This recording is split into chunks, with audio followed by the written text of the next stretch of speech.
কিভাবে double shampoo করবে। প্রথমে চুলে ভালোভাবে ভিজিয়ে নেবে।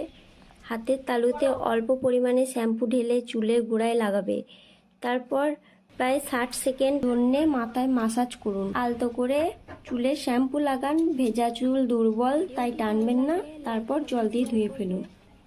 যারা নতুন চ্যানেলে এসছো, চ্যানেলটিকে সাবস্ক্রাইব করে দেবে। দীর্ঘ সময় ধরে চুল পরিষ্কার রাখতে হলে 2 বার শ্যাম্পু করা উচিত। ডবল শ্যাম্পু করলে চুল ভালোভাবে পরিষ্কার করে, যা উপকারী হতে পারে। চুলে খুশকি থাকলে তা দূর করতে অতিরিক্ত ধুতে প্রয়োজন হয়, তাই 2 বার করে শ্যাম্পু করুন। প্রথমবার শ্যাম্পু আপনার মাথায় জমে থাকা ময়লা দূর করবে এবং দ্বিতীয়বার শ্যাম্পু করবেন চুল পরিষ্কার করবে। সপ্তাহে একবার চুল ধুলে ডবল শ্যাম্পু করলে উপকার পাবেন, তবে নিয়মিত ডবল শ্যাম্পু করার দরকার নেই। এটা নির্ভর করে আপনি কতবার চুল ধোবেন তার উপরে। চুলে শ্যাম্পু করার পর হেয়ার মাস্ক বা কন্ডিশনার ব্যবহার করলে চুলে ফাঁস পড়বে না। ভিডিওটি ভালো লাগলে লাইক, কমেন্ট, শেয়ার অবশ্যই করবে।